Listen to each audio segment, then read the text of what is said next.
All right, so now we're going to discuss as far as the game, as far as what we did well as an organization versus the Cleveland Browns. Right. So, Jacques, tell me, what do you think that we did overall to beat the Cleveland Browns, the Browns, Super Bowl contending Cleveland Browns, 43-13? So, first, it starts in the trenches, okay? Okay. Offensive line, man, actually surprised me.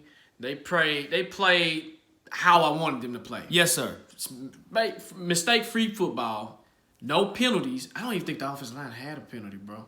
I don't think so either, dude. I don't think so. I have to go back and look at that. Man, we didn't have many penalties. But we let like at least like 2 or 3 sacks come through. But I Yes. feel like 2 of those sacks were on Mariota. It was. One was on the offensive line. Yes. So good kudos to the offensive line. We got the run game going. We got it going late. I would like to see it going a little bit fast, but we know the train guy. He has to get going. That's right. We know That's he right. has to get the ball. He has to get. You got to feed the beast, man. Yes, sir. Feed the Yes, beast. sir. Yes, sir. Like I said, pass protection was perfect. We got Henry involved, which was one of my key points, and yours too. Yes. Was to get 22 involved. He had 59 yards, I believe. Yep. A 75-yard screen pass. Yep. 80 on the ground. 80 so on the it was ground, man. pretty That's dope. unbelievable, man. They're on 19 carries. 19 carries. Yep. Mariota, we'll get into that later. But Mariota, he played decently. Let me say this. He did. Don't lose the game. His job was not to lose the game. We got started slow. He did miss some passes. He was a little unsettled in the pocket, but when he settled down and when Arthur Smith drew up what he needed to draw up, it was perfect. Yep. Receivers, man, A.J. Brown, dog. Man, 100 yards, bro. 100 yards for three receptions. That's dog. unbelievable, man. Can't beat it. Good job, A.J. Brown. But other than that, defensively, man, Yeah. we showed up. The defensive line really surprised me. Yeah. I was very, very, very, very impressed. That was best kept secret throughout the whole offseason. That's correct. Secondary play, lights out. So those are my keys and what I liked and what I seen, man. It was man. Agreed. A memorable game. It was off the chain, bro. Yeah, what about yes, you? sir. So for me, man, as far as what we did well, one, we did a great job overall in our schemes, right? Even the play calling. When we threw the screen to Derrick Henry, there wasn't a Cleveland Brown in sight, right? Created a wall, a brick wall. Absolutely, man. They probably were thinking, they'll never pass it to Derrick Henry. 6'3", 265 out there. Threw a screen, 75 yards later, we'll holler at you, right? No. He ran at 22 miles an hour during that run. So think about tackling him At going that 22. fast. DB was like, I ain't tackling that joker. Right. I'm good. I'm It's like good. tackling a truck. Absolutely. So when you look at it offensively, man, I think the play caller was great. Delaney Walker, even on one of the touchdowns he had on the out route, he was wide open, right? Nobody was around, right? So how does that happen? They got out coached. And I said in the show prior, who's gonna guard Delaney Walker? Who? He had 2 touchdowns, right, on 5 catches, right? And even on defense, man, kudos to the DBs. Right. We talked about on the previous show, the DBs to be ready, to get their hands ready because footballs will be coming their way, right? In the third quarter, the game was still close, right? It was close. Who started? Them DBs. Who started? On that safety. I got you. Kevin Byard with an incredible interception, right?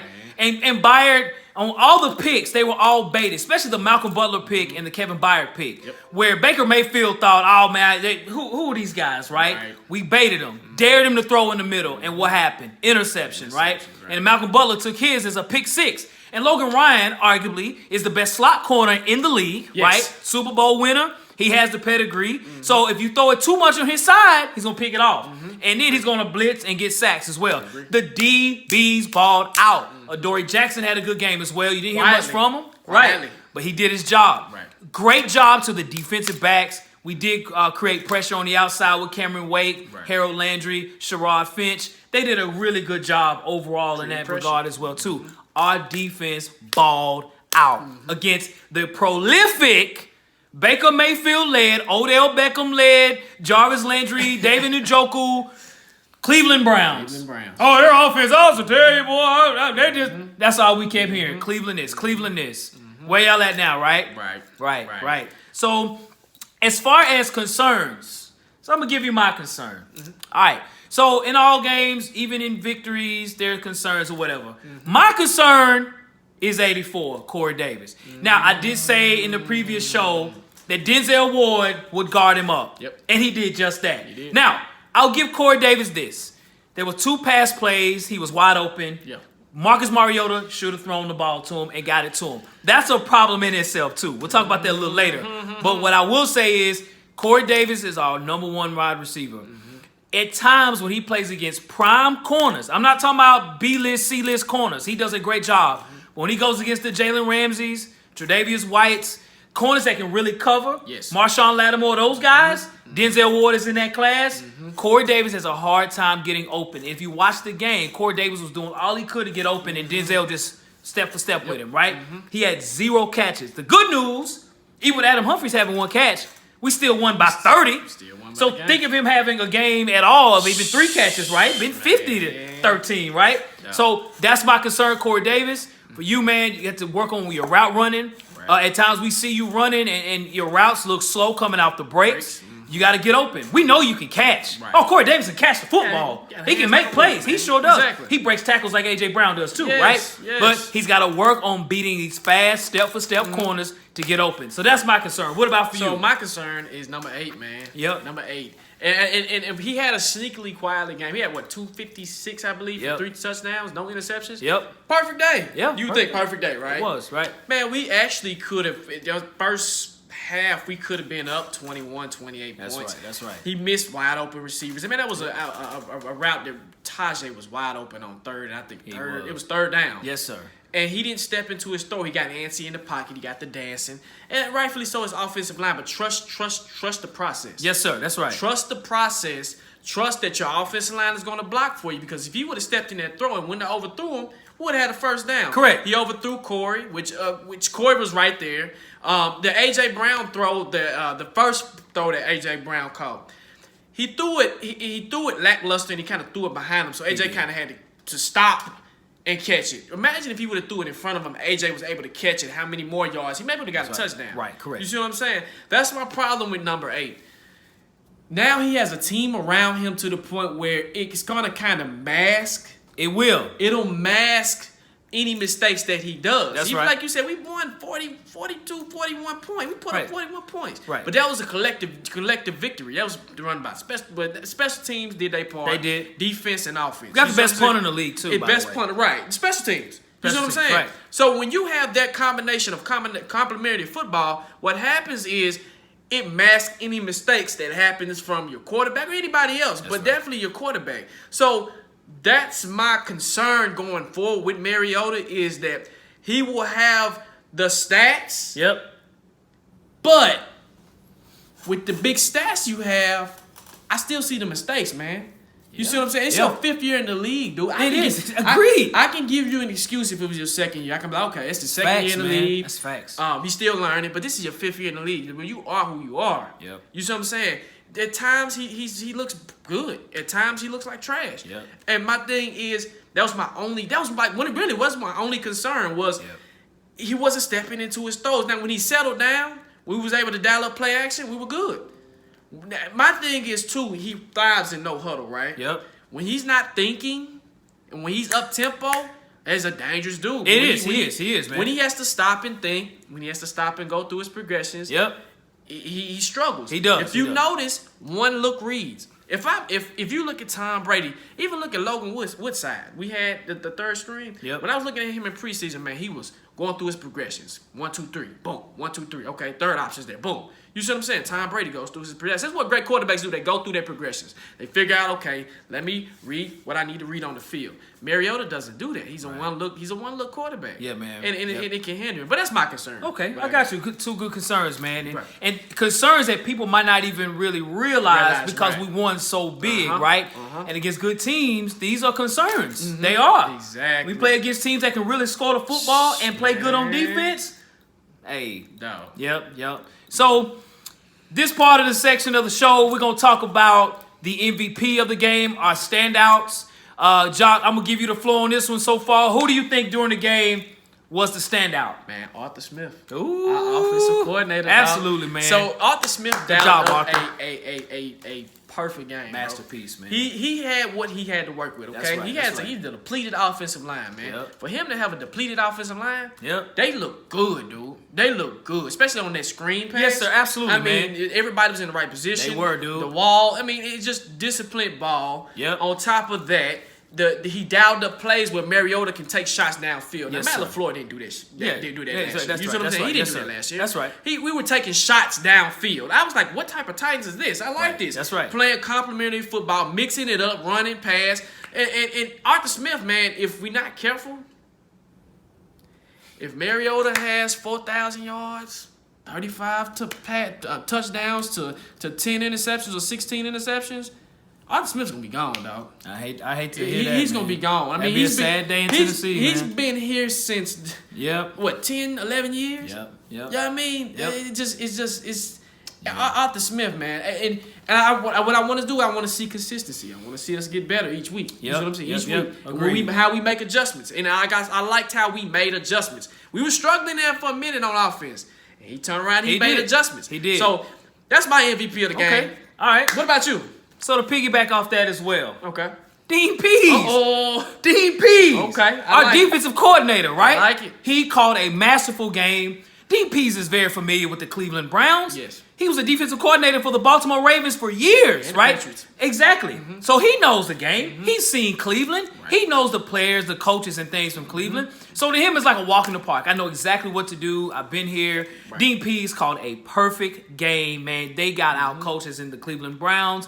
Right. Defensively, man, we made the right calls on the blitzes. Cameron Wake had 2.5 sacks. Finch was all over the field. Harold Landry was all over the field. You look at Rashawn Evans with a lot of tackles. Logan Ryan with a lot of tackles. DBs were in the right spot every time, especially in the second half. I think in the first half, the Cleveland Browns tried to be cute in a lot of ways. Second half, DP said, you know what, man, we're going to draw this up a little bit different, right?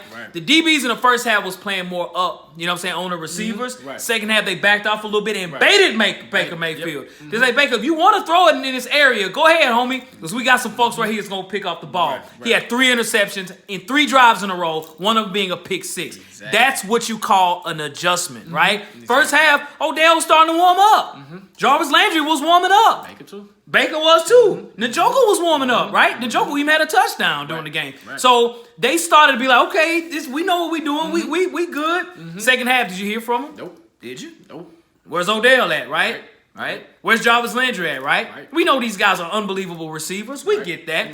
But they underestimated our defensive backs. And our DBs, CNB. My man catch no balls. That's exactly right. The piggyback also, I want to add a little point. All right. We were more physical too. Yeah, we were. We were very physical, and We were. even with the pressure that they got, the scheme, they were double teaming Casey, dog. Yeah, man. They were double teaming They were. Casey. Now the fans, guys, imagine when we get Jeffrey Simmons. Man. We got Cameron Wade to 2 That's more what the years. world don't know, do they? They don't. They don't know about our first round pick. No. It's a possibility he actually might play this year. He's on track. He is on track. He's exceeding. He's a wild dude, He's too, exceeding. man. So you just imagine, you got Jeffrey Simmons in the middle. You got Casey to the left or Yep. right. You Yep. got Cameron Ray to the left or right. You have Harold Landry. You got Sharif Finch. Yep. You still got the Mac, the rookie. Then you turn around, you got the linebacker. Dude, together, man. I call it the 3 phases, okay? How you win championships. If you go back and you look at the past couple of Super Bowls, defensively, besides the Patriots, defensively, they've had the 3-headed monster. You got the safeties, you got the DBs, you got the linebackers, and you got the line. You see what I'm saying? As long as you have that 3 phase, you will be successful. And what has happened now is we're not used to seeing that 3 phase. Right, We haven't right. seen this 3 phase almost since '99. Right, that's right, bro. Just That's Javon right. Curse That's and, right. and Kenny Holmes and all them. And I'm going Yep. way back. Yeah, way man. back. Yeah, that's right. Way That's back. right, man. So, That's right. And Browns fans, let me say this. You guys still have a good team. That's on offense. Especially on offense. I still honestly think that you guys can go 9-7 and get a wild card. Yep, right, correct. You see right. what I'm saying? I still honestly think that. Their division is not strong this It's year. not strong. Hey, the Steelers aren't good, guys. They're not. I'm They're telling not. you, they're not. And we're not saying this because they just got beat Right. 33-3. Exactly. But even when they played the Titans, I kept saying, I mean, the Steelers did a great job in the preseason, but we played chill. Exactly. You know what I'm saying? So I was like, Exactly. So that's one point. Like, once you guys get disciplined and once you guys get a good structure, Yep. then you guys can be a dangerous team. You still got to add pieces to your team, and that's what you guys got to understand. The hype is up here, but you have to add to the team. Jacques, man, I don't know. My concern with Cleveland, man, if I'm a Browns fan, is your offensive line, man. That's what I'm Your saying. offensive line is not good. That's And we what I'm said that on saying. the show. We did. We said that in the preview. We did. The line is not good. They're not good. They got players on the outside that can make plays, and even on defense. I don't think their D-line is good. I know Sheldon Richardson, Myles Garrett do his thing. Yeah. But, Sheldon Richardson has played for several teams in the past several years, right? That's a warning sign. Right. And, and Oliver Vernon, he's okay, but I felt the weakest part of their defense was their linebackers. I agree. And I was right. Yeah, you're right. Delaney Walker, I tell you, he would not be guarded out there. Didn't happen. Exactly. They couldn't tackle 22. It didn't happen, right? Exactly. Everything, almost 100% of the things we said in the preview came true. Except the fact that I had Cleveland win. That's it. And again, look, I want the Titans to go 16-0. Right. But I had to be an analyst more than being a fan. I can't take the emotion into it. Right. I did feel we had a very good opportunity to beat them, which we did. Right. But at least initially in my thoughts, I thought that. But that's okay. Hey, it is what it is, man. Right. So, well, man, that ends our show, folks. Again, thank you again for listening to our show. Yes, sir. Click the subscribe button at the bottom. Let's get to 300, man. Let's get to 300, man. Click that like as well. Share. Yep. Share and make comments. We look at the comments, man. Matter of fact, the comments fueled us today. Yes. Especially for them Browns fans, right? Yes. Fueled us, man. We've been talking about it ever since the game was over, man. For real, man. For real. Yes. We're excited, man. We're excited about this year. We're excited about everybody. Keep bringing it, man. We here. We here, man. We here. And look, we're on Instagram under Tennessee Titans Weekly. On Twitter, it's at Titans Weekly 24/7. You can email us as well at TennesseeTitansWeekly@gmail.com. Right. To you and yours, we got the Colts coming next. Yes, sir. And we'll holler at you then, man. Peace. Yes, sir.